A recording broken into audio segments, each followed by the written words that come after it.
all the thinking is done. Now I could have went and had hydraulic lines made and figured out these fittings and all that jazz, but I don't think that's the route we need to take.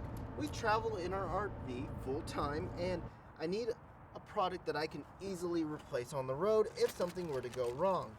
So we got 3 upgraded hydraulic lines or transmission lines. We got fittings here and we have fittings here. There's 2 different types of fittings. This depends on your application, and you'll have to read the instructions for those. So let's get into it, get these set up.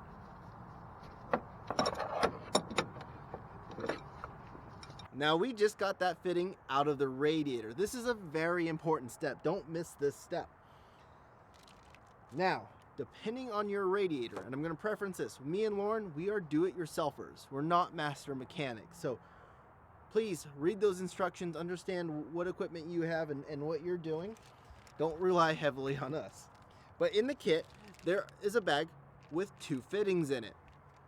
There's also a bag with 6 fittings in it and 2 washers and some zip ties.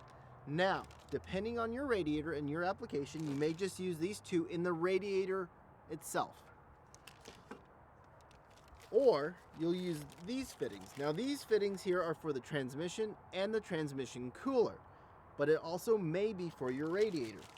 Now if you use the ones in this bag here with the washers, you must also use the washers with them. So important note, read the instructions so you do not put the wrong fitting into your radiator and mess up those threads. The threads are different. Now for our application, we're going to be using 2 of the 6 fittings that were supplied in the bag with the washers. To get these washers on the fitting, you must remove the O-ring. Be careful not to rip the O-ring. We do not want to break this. Now if you do break it, with the O-ring carefully removed, place the washer on and kind of thread it on there. And then simply and gently replace the O-ring. Just like that. So this is the shortest hose. This goes from the radiator to the cooler. This was the hose that was leaking on us in super cold weather. I'm taking them apart very easily, noting where they're running, and this one has to go out the top, I believe, to get out of the vehicle. The one we just removed is the shortest line in the kit, which is this line here. To give you an idea of the difference, this is the OEM line. Now, DMAX Store sells a kit where you can cut this hydraulic hose out. Cut right here, cut this hydraulic hose out, and then put some fittings in and reinstall it. I really like that idea because these are formed lines and they fit in there very well. I wasn't a big fan of this line kind of being loose in there, but it does the job, and I think it's gonna work well as well. So just to give you an idea of the difference, this is what we're looking at. No, this is not a sponsored video by Jegs. This is the medium-size hose, or the middle-size hose supplied with the kit. It's important to note that this is the only hose that has a 45-degree fitting. The rest of them have a 90-degree fitting. Now this hose does have a 45 and a 90.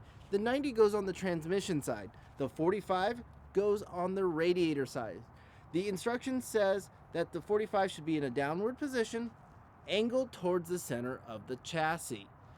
Middle hose, transmission, to lower part of the radiator. Now this bottom fitting on the radiator gave me some trouble getting it on there. It was just very awkward. Now the hose is not attached to the transmission, so it gives me plenty of slack, and I was able to pull the hose up so I had some slack in it to get finger tight on this fitting, and that's how I finally got it on there. Because with the angle, and you're pulling on the angle, it felt like I was cross-threading it.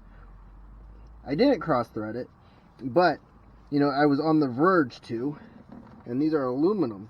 So by bringing this up, gave me the control to get it on square to thread that in, and that seemed to work.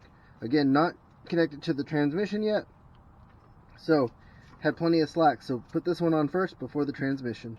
When installing these adapters, I did lubricate those O-rings with some transmission fluid to help them seat in there.